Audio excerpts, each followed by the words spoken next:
Hey, good morning, good afternoon, good evening, wherever you may be. Scott Luton and Tandreia Bellamy here with you on Supply Chain Now. Welcome to today's live stream. Tandreia, how you doing today? I'm great, and thank you for having me. It's going to be a very intriguing show. I'm with you. We got a jam-packed show today. We got two incredible dynamos, supply chain powerhouses, and Tandreia, and a special guest. And folks, it's The Buzz, where every Monday at 12 noon Eastern Time, we discuss a variety of news and developments across global supply chain and business news that matters, what we like to call it. And hey, The Buzz is powered by our friends at EasyPost, who helps make shipping easy, flexible, and scalable. Learn how you can simplify your shipping operations and delight your customers at easypost.com. So, Tandreia, got a great show here teed up today. We're going to get a supply chain leadership pulse check in. Along those lines, we're going to be exploring an interesting report on the state of the industry that's going to offer a few intriguing takeaways. Hey, what do chief people officers see for the rest of the year? We're going to be exploring that. And we're going to be taking a look at the rising demand for foreign trade zone access. That probably doesn't surprise anyone, though, right? All that and much, much more. And as I mentioned, Tandreia, in about 10 minutes or so, we're welcoming in a special guest, Marina Mayer, with food logistics and supply and demand chain executive, and a whole bunch more. We're looking forward to hearing Marina's insights here today. Tandreia, jam-packed show. I'm not sure if we can fit anything else in. You ready to go? Absolutely. You're always ready, Tandreia. You're always ready. So, folks, stay tuned for a great show. Hey, two things before we get going. Number one, give us your take in the comments, whether you're tuned in via LinkedIn, YouTube, X, Facebook, Twitch. No matter, let us know what you think. And if you enjoy the show today, we'd love for you to share it with a friend and or your network. They'll be glad you did. Okay, so before we bring on a very special guest here on The Buzz, powered by EasyPost, I want to hit three items on the front end, Tandreia. Okay, three items. First up, I want to share our latest edition of With That Said. It dropped over the weekend, as it normally does. It's our almost weekly newsletter. Almost gives us a little bit of flexibility, Tandreia, for those tougher weekends full of kid logistics, if you know what I mean. But in this edition, we started with a variety of news. So stay with me for a second here. Lots of moving pieces. We touched on how the ISM manufacturing PMI shows continued contraction in the U.S. manufacturing sector for the 6th month in a row. In fact, some manufacturing executives are saying the economy is, quote, much worse than the Great Recession, end quote. Yikes. UPS announced its 2025 holiday shipping surcharges. Recently released data on the U.S. labor market. Well, it's not too kind. Only 22,000 non-farm jobs were added by employers in August. Analysts, well, they expected 80,000. All that and much, much more. Events in Vegas, events online, events in Chicago, and live shows and other resources to check out With That Said. So, Tandreia, did you happen to take a look at With That Said over the weekend? I did. I did. Okay. And What stood out to you? I saw the contraction, the recession, the increased costs, the lack of job creation. But you know what I went to?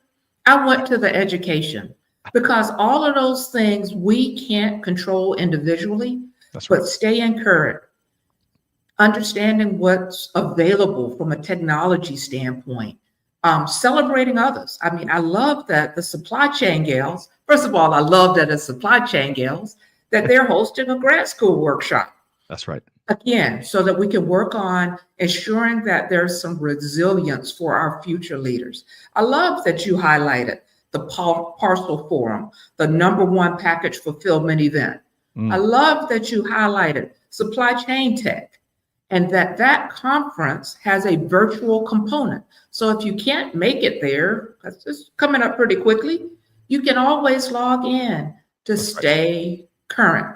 So in light of everything else that was discussed from an actual news standpoint, let's focus on what we can do to make sure we're prepared, regardless of what happens. Tandreia, well said. Hear, hear. Round of applause. I love that. That's some really constructive advice for folks out there, because it's easy to get bogged down in all the news and the headlines, and folks, you got to get to the rest of the story. Number one, and number two, as Tandreia is saying, we got to focus in on what we can control, right? So we can find success for our organizations and our teams, right? There's a lot of anxiety out there. We got to stick to what we can control. All right. Excellent stuff. Folks, go check out With That Said. Trisha's making it really easy. She drops the link right here. You're one click away from checking it out. And it looks like we got some other friends here. Alan's back. Alan Jacques, the Rodney Dangerfield of global supply chain. Alan, great to see you as always. Susan's back with us, tuned in from Orlando via LinkedIn. Great to see you, Susan. Look forward to hearing your thoughts, you and Alan's thoughts here today. And I think this is Amanda. Says, I love that, Tandreia. When news feels overwhelming, focus on the things you can control. That's right. That is right. Okay. Speaking of things we got to control, we got to move right along. And Tandreia, we're going back to the fountain again. You've spent decades in industry as a supply chain leader, and I want to use that to conduct a supply chain leadership pulse check. Tandreia, this is a little segment we've been doing now for a couple of months. So Tandreia, we met, we think about 10 years ago, while you were still enjoying a Hall of Fame career with a big time shipper that everybody knows, big global brand. But since then, you're still advising, consulting, and coaching some of the innovators in this space. So that all that begs a question: what is one of the top priorities right now for supply chain leaders looking to find calm amidst all the current chaos? Having systemic ways of really doing analysis, whether it's your predictive analysis or whether it's sensitivity analysis, playing out different what if scenarios, or post-decision analysis. Did we follow the correct course of action? And if not, how do we self-correct? There's so much going on, as you've already mentioned. The world is so incredibly dynamic that you really cannot live in an analog world in this digital society. You have to have ways to really truthfully analyze what is happening and to prepare for changes. Yes. Staying current with technologies, whether it's automation, AI, or what have you, but then having a real systemic, clean data way of analyzing what's happening is extremely important. Well said, Tandreia. Well said. And, as we heard again for the millionth time last Friday, as we had an incredible leader, Rosemary with Snowflake, join us. She is a trailblazer when it comes to data and AI and machine learning, all that good stuff. She encouraged all of us. I know everyone is being attracted to AI for good reason, but starting, as you suggested, Tandreia, with the data. It's amazing by focusing in on the wealth of data we have at our fingertips these days, what can be done with just better data alone, and then layering on some outstanding artificial intelligence and other things. So good stuff. Tandreia. You really do have to make sure you understand foundationally what's going on outside of AI, because there's been many, many, many articles that if you feed it bad information, it is absolutely going to give you a bad outcome. That's right. So understanding your business so that you can make sure that your data makes sense before you start to lay on those layers of automation is extremely important. Well said, Tandreia. And folks, I know you've heard me share this before, but if you're not just playing around with like a Chat GPT, the free or even the inexpensive subscriber option, and just getting a sense of what answers you pose or prompts you make it and kind of see what you get back, I'm telling you, there's no time like the present. And I'll be the first to tell you, I'm not a AAA technologist, but I've learned so much just doing some experimentation on the evenings and weekends with what's all in the art of the possible. It's very approachable. Good stuff. And as I think this is Amanda, Tricia, big thanks to you both behind the scenes. You're on fire today, Tandreia. They loved your quote, "You can't live in the analog world in this digital society." I love that too. First t-shirtism of the day. All right. So Tandreia, I got one more thing I want to share before we bring on a wonderful guest here today that folks are going to enjoy learning from. And that is, hey, folks, y'all know we love resources, especially bring them to you right here on the Buzz powered by EasyPost. I want to share this great resource from our friends at US Bank. Hey, they released their Q2 2025 Freight Payment Index on August 5th. So just over about a month ago. And after 11 straight quarters of shipment and spend volume decreases, the Q2 numbers ticked up slightly. Hey, that's a little bit of good news, maybe. We reviewed the index on August 6th with the U.S. Bank's Bobby Holland and Bob Costello, who serves as chief economist at the American Trucking Associations. It was a tremendous discussion with more than 1,700 live viewers. And in summing up that rich conversation, I'd say that it's probably too soon to tell if the volume increases are a sign of the market rebound or the result of tariff volatility. If you're planning on attending Parcel Forum this week in Chicago, the U.S. Bank team will be in booth 109. Booth 109. So please stop in and say hello, and you can learn more about they can help manage your supply chain very successfully. And folks, make sure you sign up for the free Freight Payment Index. We're dropping a link right there. Tandreia, how did I know? How did I just was positive that Tricia was dropping that link so everyone could be just one click away? Because you've always been on the same team and you're on one accord. She's got it. She does, always. Okay, so speaking of movers and shakers in industry, we've got a terrific guest joining Tandreia and I here today, doing big things out in industry. So Marina Mayer has been a thought leader in the global supply chain space for a long time. She serves as editor-in-chief of Food Logistics and Supply and Demand Chain Executive. Marina is also co-founder of the Women in Supply Chain Forum in their 4th year now, and she's creator of the Women in Supply Chain Award. And we're going to touch on both of those in just a minute. She also serves as director of content at Iron Markets. Please join me in welcoming Marina Mayer.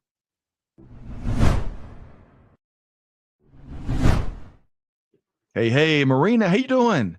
Hi, good. Thank you so much for having me today. Great to see you. Tandreia, we've been looking forward to today's conversation for a little while, right? Absolutely. Hello, Marina. Nice to see you again. And can I just, before we get to the fun warm-up question, can I just put this out there? Because it's the first time I heard it in the green room here today in the pre-show. So you got Naperville in the Chicagoland area, but you all have a nickname for that marina. What is that?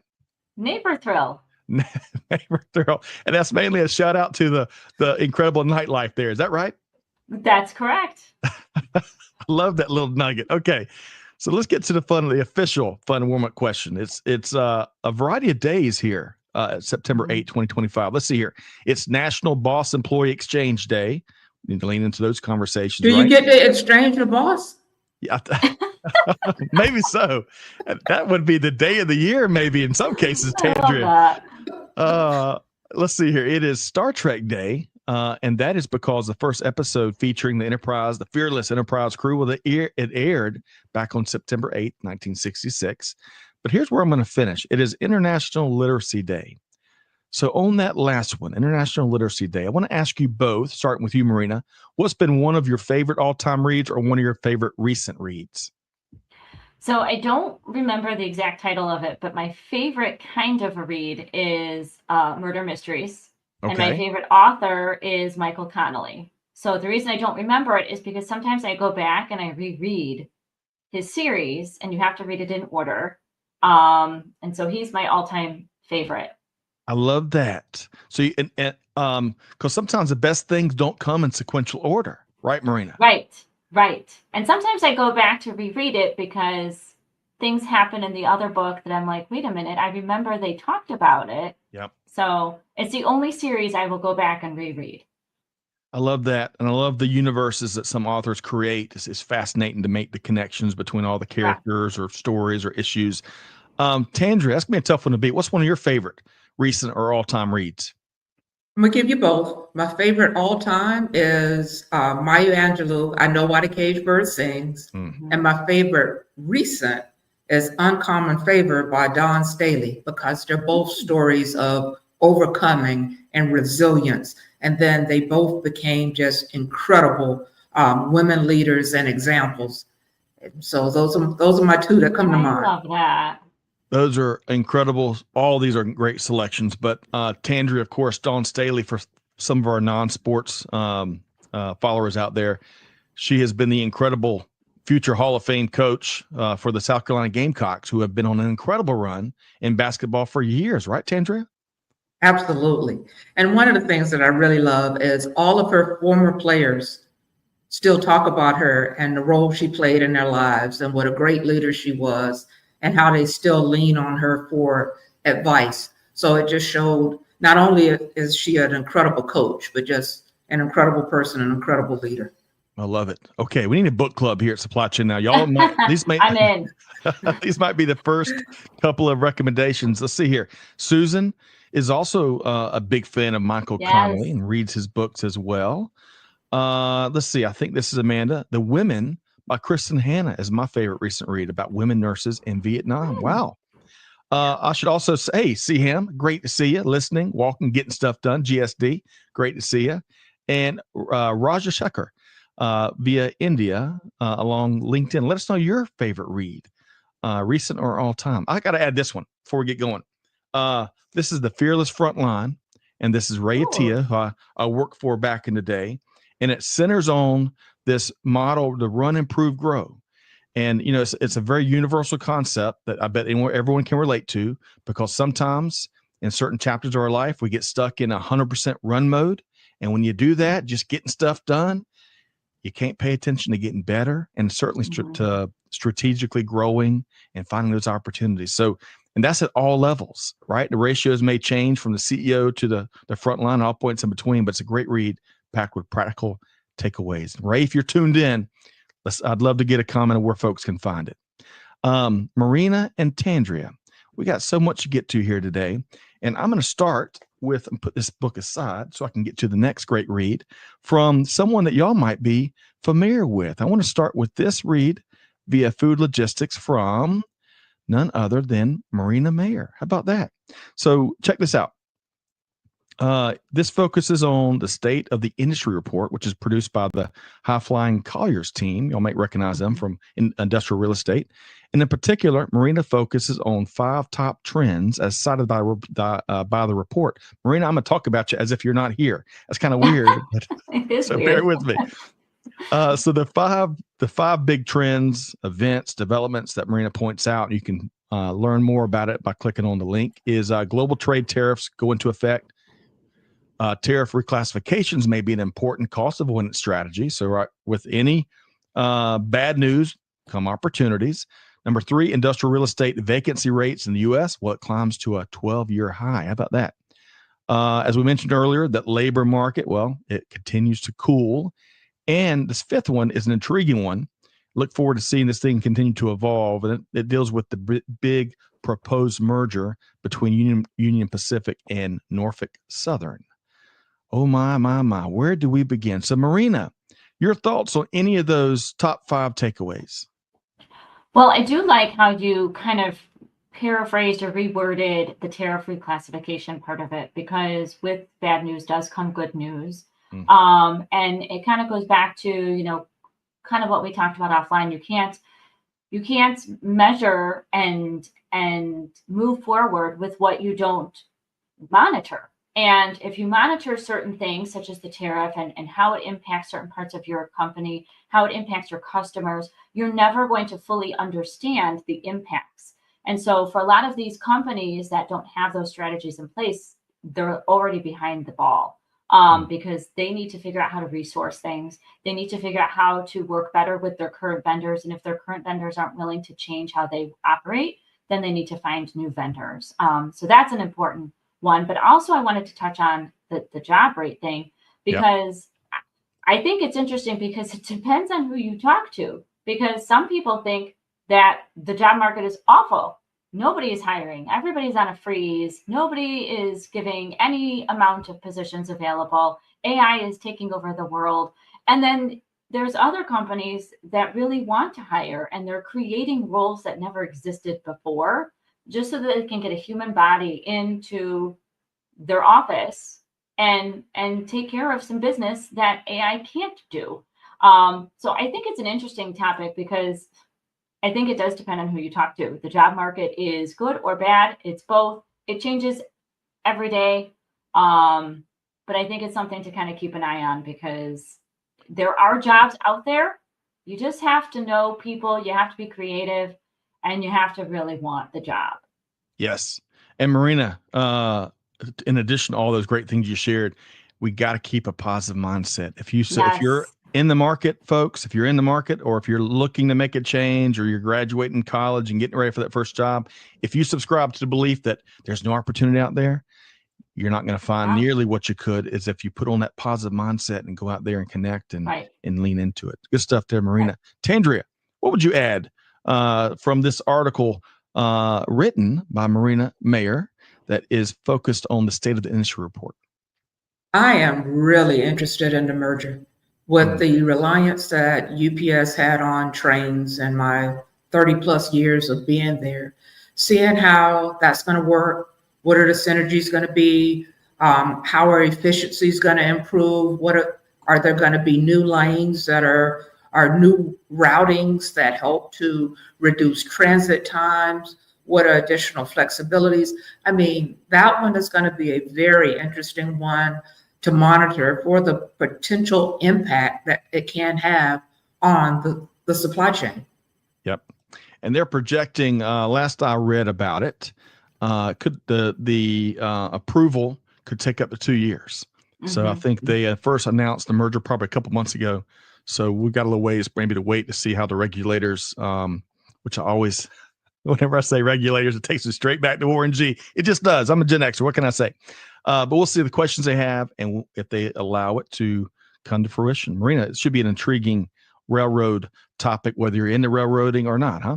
Right. No, and I agree. And I think Tandreia touched on some good points there because it does impact a lot of people in the industry. But I don't look at it as necessarily a bad thing. Everybody thinks merger, they think the worst. They think, oh, they're cutting jobs, they're rerouting this, they're closing this. I don't always look at it like that. I think there are opportunities here when you take two very successful companies and you put them together to create kind of the power in numbers situation. Yes. And so I don't think it's a bad thing. I think people just need to kind of, maybe stop to understand what this means for themselves, their companies, and how they operate and move supplies through the supply chain. That's right. That is right. I wonder when it happens, if it does, if they're going to have a grand golden spike moment like they had back in the day in Utah somewhere. We'll see. We're going to keep our finger on the pulse. Good stuff there. So, folks, with all of these articles that we're shedding observations on, you can find a link right there in the chat. Click on it, get the full story, and give us your feedback on your thoughts as well. Let's see. Susan's also sharing. We're going to have a Book of the Month Club, folks. We are. Susan is sharing. I think this is her favorite Kristen Hanna book called The Great Alone. So so maybe add Kristen Hanna on your to read list rather. Good stuff there, Susan. Okay, we're going to go back to something we were just touching on a second ago, and that is talent. One of the most important elements to global supply chain or any aspect of global business. And we're going to take a look at talent from the perspective of those charged with building talent strategies to optimize attraction, development, and retention. Although it's probably not just a 3-legged stool these days, it's probably like a 27-legged stool, I imagine. The World Economic Forum published a recent piece that focuses on what chief people officers are observing and predicting through the rest of the year. Now, there's a lot here, and we're dropping a link to the chat to the full article, so go check it out. But I'm going to share a couple of my key takeaways, and I can't wait to hear Marina's and Tandreia's as well. So up first, CPOs seem to align on 3 top disruptive forces reshaping business and talent strategies: AI adoption, talent scarcity, and evolving worker expectations. Now, on the AI adoption issue specifically, get this. CPO's top 3 concerns when it comes to AI adoption: employees not adapting or learning quickly enough. And then, this is an interesting counterpoint maybe, career stagnation and skills loss due to over-reliance on AI. Those are interesting 1 and 2. And then thirdly, ethical and data privacy issues. It's a good one. Now, when it comes to the skill sets that CPOs rank at the top of their list in terms of success factors, business acumen and strategic thinking. In fact, 100% of all CPOs surveyed for this story had both of those 2 skill sets, attributes, traits, whatever, in their top 3 success factors. One last note. The importance of the chief people officer's role in global business certainly is being elevated, and some would suggest, I would be amongst them for sure, it should have always been that way. So Marina, there's a lot more to this read, but your thoughts on this article from World Economic Forum? I think the most interesting thing out of the entire article is the very first bullet point that talks about how chief people officers are pausing their hiring and their restructuring. And the reason it's interesting is because they're pausing it, but then they're curious as to why people are not getting jobs. And so therefore they have to lean on AI. It's like the cart before the horse. It's the whole cycle domino effect. And it's funny to me because the supply chain industry, I mean, this happened after COVID. You know, companies would find a resolution and they'd be all in. They don't understand it. You know, they don't know the nuances of how it operates, but they know, you know, grocery stores, they know they have to now do last mile delivery. They know they now have to do drive up. They just have to figure it out and they have to do it fast. And I think that it's just how supply chain operates. And so now with AI, everybody's like, oh, I got to jump on that bandwagon. I got to do it without understanding what it does or how it works or why you don't need to do AI for your entire operation, why you still need people, human bodies monitoring the AI, monitoring your other technologies. I certainly wouldn't want AI doing my taxes. I mean, unless it was giving me a lot of money back. But I mean, it's things like that that you have to think. You still need a human element to pretty much every aspect of your company. I understand automation and robotics to some degree, but you still need that final lifeline at the end that says, okay, I checked it, it's good. And that first bullet point just throws me because it's like, well, if you're pausing hiring, then why do you think that it's necessary to be all in for AI and then not have people available? It's kind of like, it just doesn't make sense to me. But again, it goes back to what we said earlier. Depends on who you talk to. Some people are hiring, some people are not. So I could talk about this for hours. I'm with you. And they were kind of along those lines. There was a couple of conundrums kind of in the research throughout the piece, which, you know, I think that's great to see, because if all the data comes back in perfect alignment, something tells me we're just kind of pencil whipping the responses, perhaps. Tandreia, your thoughts on this read from the World Economic Forum and the CPO thoughts? The one that, and I won't say stood out, but I think the one that struck a chord the most was worker expectations. Because to me, it's a widening divide between the upper management teams and the people who are actually doing the work. And worker expectations get out of alignment when there's a lack of communication. If the decision makers and the people who are actually doing the work aren't in alignment, don't communicate honestly and regularly, then you do have that worker expectation that it ends up with a dissatisfied workforce, which leads to additional turnover, or in times of job erosion, you end up having disgruntled employees that stay, which is almost worse than turnover. There's so much. I think Marina said we could talk about this for 3 hours. Between your comments and perspective and the research itself, I think we could. But that also goes to the point of whether it's a CPO's view on talent or anyone else's view on talent. Talent is just such an intriguing, big old topic to talk about in this golden age of supply chain tech, especially with how AI is evolving so fast. So I would just add one more conundrum, going back to the research, how CPOs identified their top concerns as it relates to AI adoption. And it kind of points to, you got to learn how to leverage AI in your job, right? But to really both y'all's points, you can't, there's a risk of over relying on it. And I'll tell y'all, if you don't, to the folks out there, and I'm probably preaching to the choir, if you're not familiar with hallucination yet, AI hallucination, you got to be experimenting with it, because AI will be convinced what it is telling you is the gospel truth, that it has no context or no basis. So folks, check it out. Marina and Tandreia. You know what, another thing, Scott, when the chief people officer said business acumen and strategic thinking, I think that also really points to the need for industry to be more involved in both high schools and colleges. Yes. There's no classes on true business acumen and strategic thinking that's industry specific. So those foundational concepts have to get built in early on, because with so much reliance on not just AI, but a kid can Google anything, and so much focus on standardized testing, we're almost educating kids out of strategic thinking. Yes. And so to get that back, to get that in alignment, we're going to need industry leaders to get more involved in the educational process. 1000%, Tandreia. And it's so interesting. Marina, I'll give you the last comment here. It's so interesting because technology is amazing. It's changed our lives, right? And it continues to do so almost by the hour. However, to Tandreia's point, that doesn't mean we can take off our thinking cap, especially our strategic thinking cap, and just set it aside and press the easy button on all things AI. Marina, your last thought here before we move on to the next topic. Well, I was looking at the comments, and T Squared 2001 commented about the HR function and how AI is never going to be a replacement.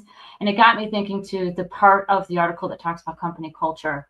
And no amount of technology can ever replace or try to replace company culture. Company culture is a human being aspect to your company. And even the most introverted employee needs connection with another human being. Live or virtually, it doesn't matter. You still need that connection.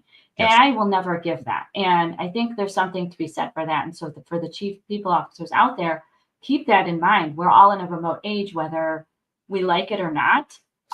There are people who just really cannot work remote or virtually. They're just not made up to be like that. So you need to kind of figure out how to better speak to them and cater to that.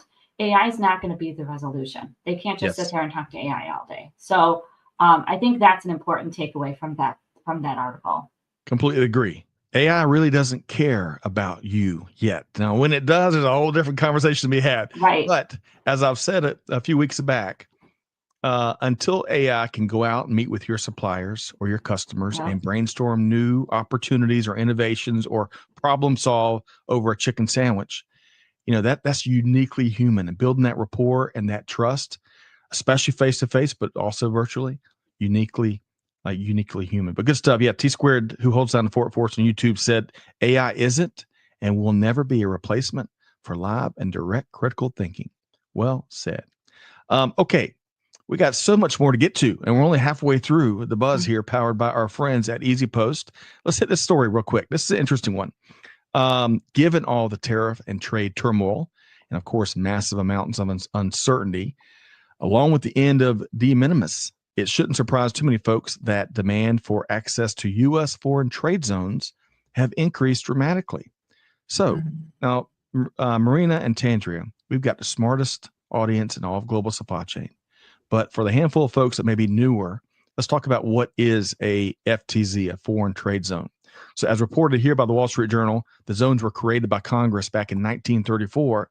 Imagine this, right after duties on imports were raised. They allow for businesses to store goods within the FTZs and defer duties until they sell the items. All of that allows for easier digestion of tariffs. Now, FTZs also allow for companies to import inputs, and say that 7 times fast, import inputs in order to make stuff and then only pay a single levy on the final manufactured good. And that tariff rate is typically locked in on the day the goods officially enter the foreign trade zone. I never would have thought that locked in would be such a wonderful phrase to hear. But all of this offers up financial flexibility and logistical simplicity, amongst other things. One other thing to note, as FTZs and bonded warehouses have some similarities, one key difference, as pointed out in the article by ShipBob COO, I think it's D.V. Gulati, and my apologies if I got that wrong. But anyway, you can store goods in an FTZ indefinitely, but in a bonded warehouse, you have a 5-year limitation on the deferred tariffs.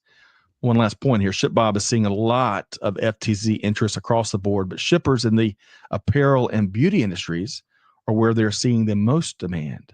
So Marina, FTZs, your thoughts, what we're seeing here? My first thought, and this is kind of bad to think this, but my first thought is, when will that become part of a discussion point for the government to start to tax and impose some tariff-related costs to it, knowing that that is that loophole that exists? The loophole is great. I'm glad that companies are taking advantage of it. It is designed to do exactly what it's doing right now. But my first thought is, well, how long will that last? How long will that last? That is a great call out. Tandreia, your thoughts on foreign trade zones and the increase in interest? I fully understand why there's an increase in interest. Uncertainty is driving a lot of our economic downturn right now. That's a small piece of certainty.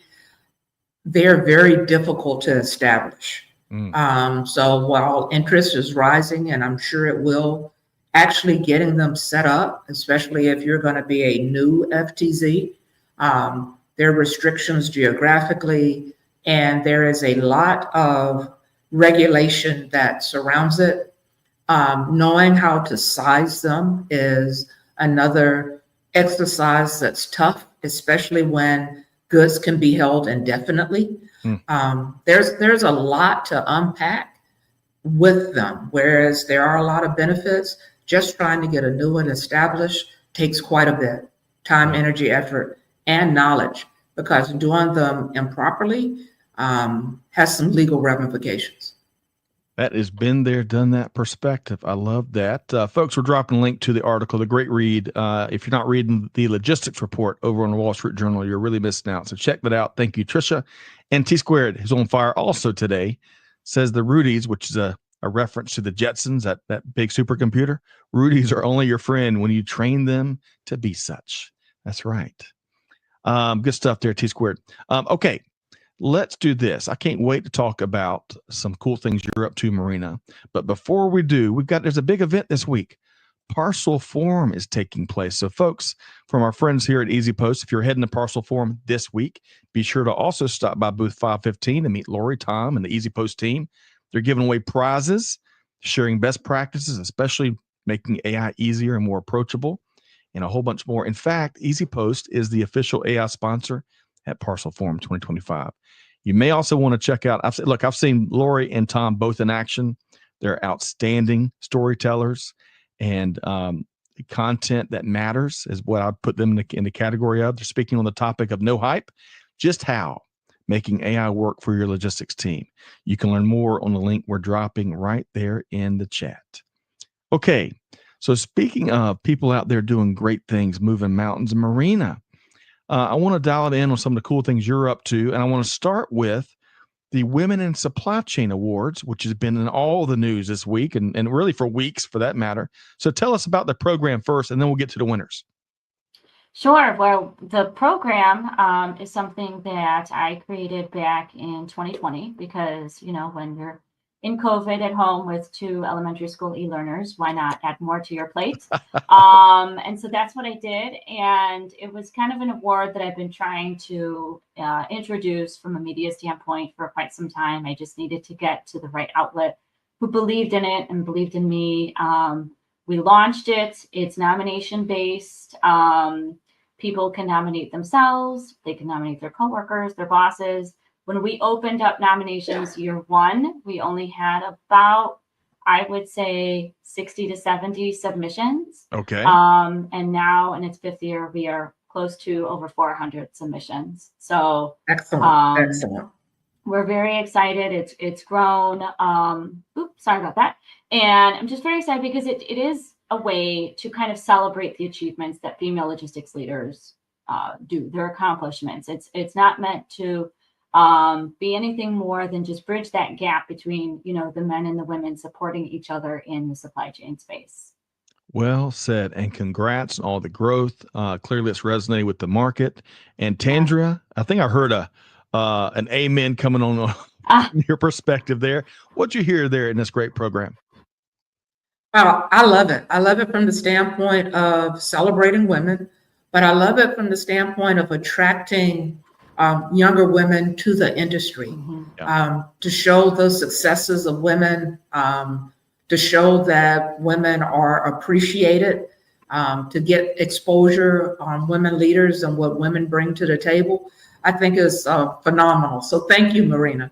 Oh, thank you. I love that. And the winners just announced today, this morning. So we're very excited about that. So if you're on LinkedIn, you probably see a lot of the posts congratulating each other, congratulating themselves. I'm just very excited for all of these women. So perfect timing. Newsmakers right here on the Buzz, powered by EasyPost. So Marina, and what a phenomenal networking opportunity. That's right. Absolutely. I mean, I love it. And I get a lot of women who come to me, they're very nervous to nominate themselves. I think the first year that I opened it, nobody nominated themselves. And I have to sit back and recalculate it, but we're close to, I would say, 50 women. 50 of those submissions are from women who have submitted it for themselves. And I think that's such a testament to how we are in the supply chain space. Everybody talks about, how they just don't feel comfortable doing it. They feel like they're bragging. They feel like they're, all these things. And it's the imposter syndrome. And it's like, no, you are your best advocate. You are the only person who knows what you do day in and day out, truly. So you are your only voice for that. So ideally, that's why I created it, hoping that would resonate. But like you said, for networking purposes, I mean, it's great because you are representing your company and the initiatives that they are pushing. And so what better way to bring more people into the door than an initiative that supports women in supply chain? Wow. Yes, yes, yes, and yes. And going back to what you said kind of in the beginning of your response, folks, you are your own. No matter what walk of life you're in, one thing doesn't change. You are your best advocate, whether it comes to awards or jobs or other things. And we got to lean into that reality and wear that hat. All right, so let's do this. Winners were just announced today. And yes, it had been flooding my social feed. Lots of excitement. I want to pull it, and you might, it's kind of like thanking people. Once you start thanking people by name, you always leave somebody off. So I don't want to put you on the spot, Marina, but I do want to call out one winner that I interacted with back before it was announced as a winner, and that's Mary Casillo, I think is her last name. Yeah, she's one of our overall winners. How about that? And that's with the Pallet Alliance. Now, that's a real special one for me because in our earliest chapter here at Supply Chain Now, we had the late Tyson Steffens, who was a leader with the Pallet Alliance. And we had a ton of fun informing and educating our audience members on some really, you think of pallets and you don't think of lots of innovation, but there's a ton of new things going on with pallets out there. So congrats to Mary and the whole Pallet Alliance team. Folks, you can learn more at tpai.com. But Marina, beyond Mary, any other winners that you want to mention here on the Buzz? So like you said, once I start, I have to keep going, and we have so many wonderful winners. We don't have enough time left. Right. So I just advise people to go to the website and look them up. We have a wonderful, beautiful chart. But Mary is one of our 4 overall winners. And everybody asks, the 4 overall winners, how do you come up with them? They're really they're in 4 different categories. Mary won for our DEI Pioneer category, which is a very special category to me, just because, especially in today's day and age, we all kind of need that focus on culture and sustainability.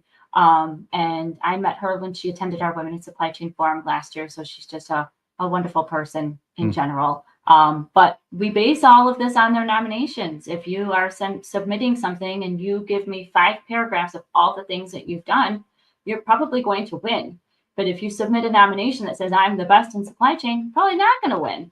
So not everybody that submits something wins. It is a very thorough vetting process that takes us internally about up to 3 weeks, because I want to make sure that we are honoring the right people for their achievements. And Mary is just, and it's just about kindness. I tell people, just be kind in the industry, just do great things. But it has been a wonderful kind of way to kind of grow that audience and network. And that's kind of how we created the Women in Supply Chain Forum, the in-person kind of stepping stone cousin of it. Well, and we're going to talk about that in just a second. I don't want to, Tandreia, I'd love to get you to respond to something here. Imagine that, an awards program that vets all the nominees. Gosh, there should be a lot more of that. And on top of that, to have over 400 submissions, Marina, if I heard you right, and to vet them all to make sure we arrive at folks that really are doing big things out in the industry. Love that. Tandreia, your thoughts? I think, like I said, it's great. It's great on so many levels. And also the just idea generation, because when you sit in one of those award shows and you hear what people have done, you either say to yourself, oh, I can do that, or I've done that. Maybe I should nominate myself. So yes, it's Love it. phenomenal. Love it. That's perspective from a Hall of Famer right there. Marina. I know, and I love that. I do too. Folks, we're dropping the link right here in the chat. I don't want to cover up Marina. Oh, okay, good. You can find the whole list of winners right here. And we're going to drop next the great event that's coming up. That's been a terrific, it's kind of gave birth to lots of origin stories and from the winners and relationships and the whole 9 yards. Tell us about this big event coming up in November, and that is the Women in Supply Chain Forum. Marina, tell us more. Yes, I'm super excited. We're in our 4th year. It used to be in Atlanta, but we have outgrown pretty much every facility venue in Atlanta, so it's a good problem to have. So now it's in Clearwater Beach. We are about 53% ahead of registration than we were this time last year. Wow. And it's a lot of repeat attendees who have come, and they're now bringing 1 to 2 people from their companies. Last year, we did have some college students who attended. Their professor kind of paid their way to come. Nice. And they were so nervous and so shy. And I said, this is the best interview room you could be in.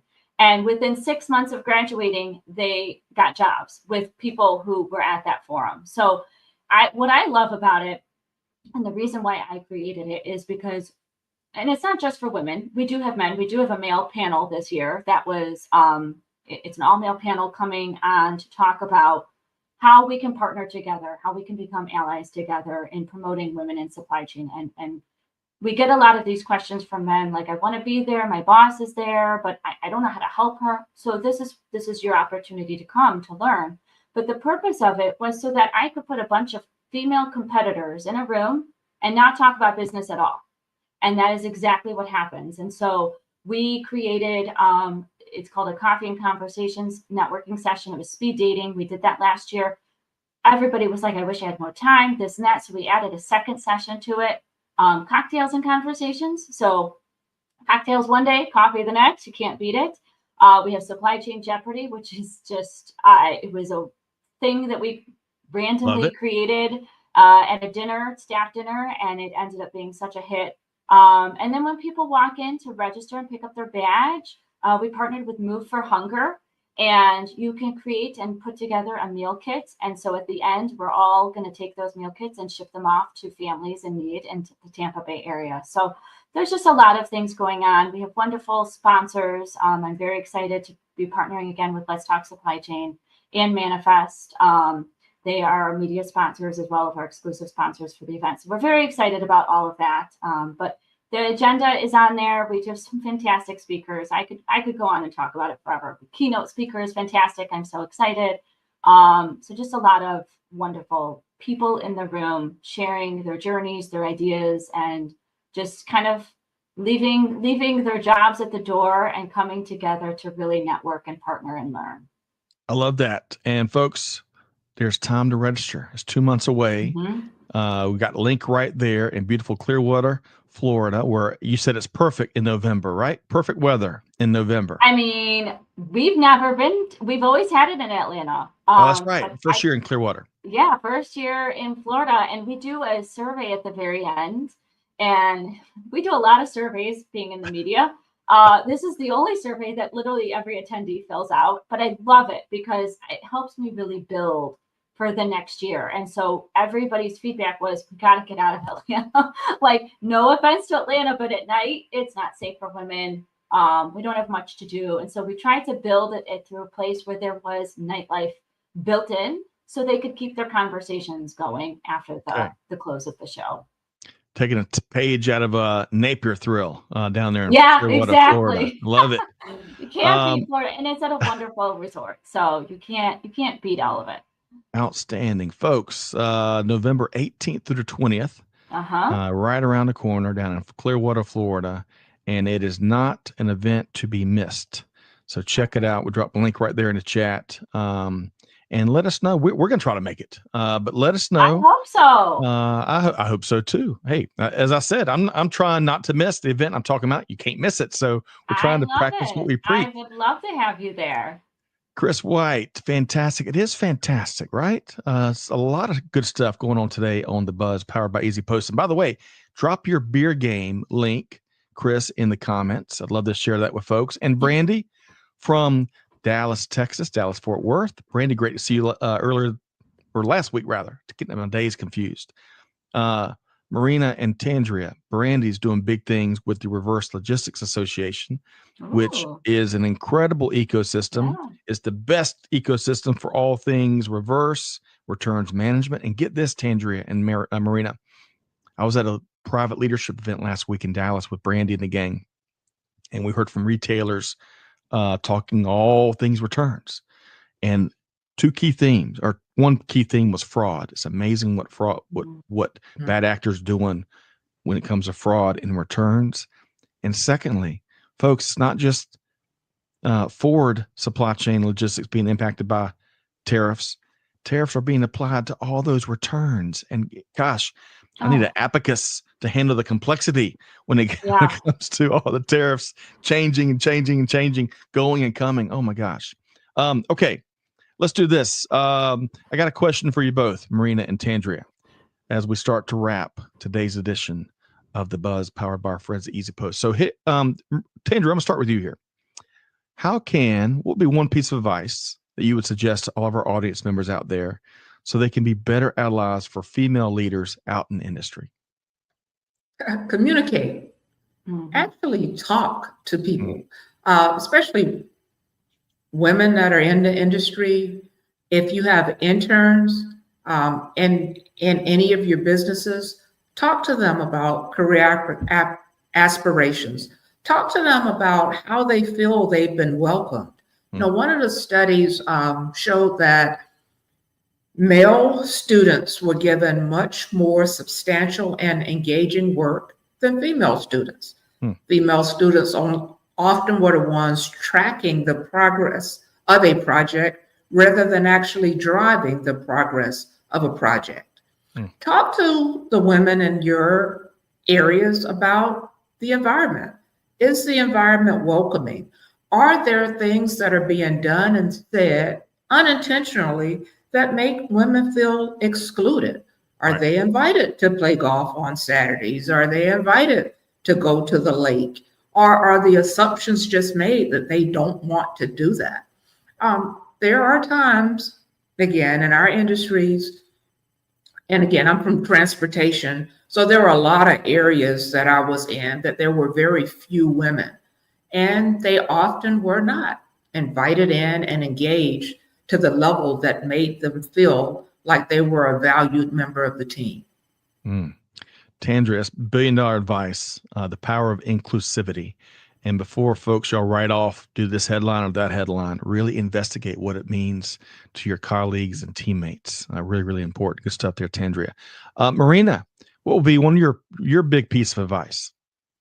So I also was going to say communicate. Tandreia said it wonderfully. So I think the only thing I can say to piggyback on that is find the people that really don't know how to speak up for themselves and have a one-on-one with them and find out what they want.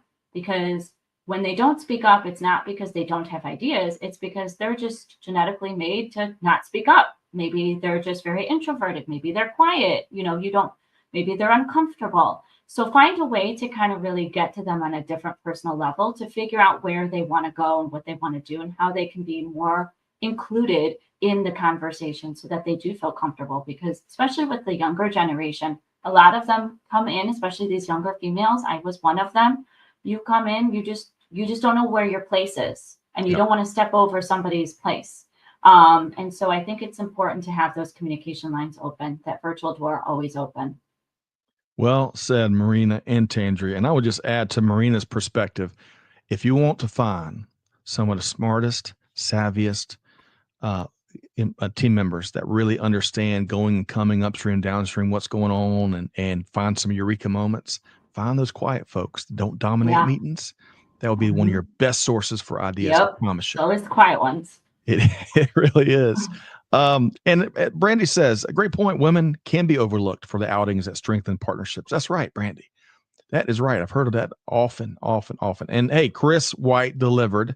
I asked him to share the link. Folks, y'all go check out Beer Game on Steroids if you want an engaging way to talk about supply chain concepts. And Chris is terrific. So y'all check that out. Okay.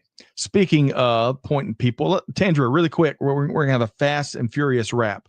What was one of your favorite things from today's conversation with the one and only Marina Mayer? The information shared about both the Women in Supply Chain Awards and the Women's Supply Chain Forum. There's a place to get uplifted, educated, and connected. And I think that's phenomenal. That's like a perfect voiceover right there. Yeah. I mean, hey, my job is done. Yeah, seriously. Tandreia's hired. Oh, man. Well, Tandreia and Marina, what a terrific edition of the Buzz here today. So, Marina, let me ask you, how can folks, we drop the links to the awards, we drop links to the forum, but how can folks come connect with you, Marina? They can find me on LinkedIn. I'm not sure if you have that link or not. I'm happy to share it. They can find me on LinkedIn. That's probably the best way to come and find me and hunt me down, and I'll direct you into the right place that you need to be. Outstanding. Drop it right there. Marina on LinkedIn. Good stuff there.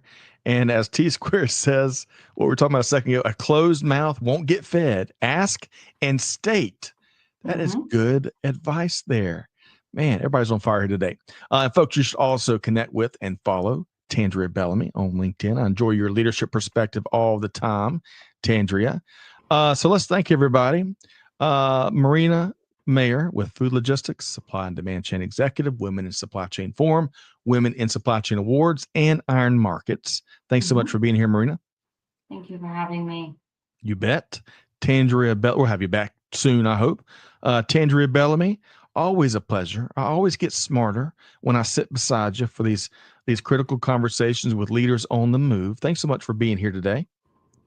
Thanks so much for having me. It keeps me engaged and active. And not only is it always fun, it's always educational. So thank you. I'm with you. I got my 17 pages of notes today for sure. Big thanks to Amanda and Tricia behind the scenes. Really appreciate all that y'all do to facilitate and engage in these conversations here today. Thanks to everyone that showed up. I know we couldn't hit everybody's comment, but let's get y'all connected. We want to hear from you. We want to hear your take on all these topics. And I should say also, big thanks to the team over at EasyPost for sponsoring the Buzz throughout the month of September. You can connect with them at easypost.com. Most importantly, big thanks to our global audience, the smartest audience in all of global supply chain. Really appreciate you being here and sharing your thoughts. So, folks, hope you enjoyed our show today. Got homework. You know you always do. Take one thing from the brilliance we heard here from Marina and Tandreia. Share it with your team. Put it into practice. Do something with it. It's all about deeds, not words. And with that said, on behalf of the entire Supply Chain Now team, Scott Luton challenge you to do good, give forward, be the change that's needed. We'll see you next time right back here on Supply Chain Now. Thanks, everybody.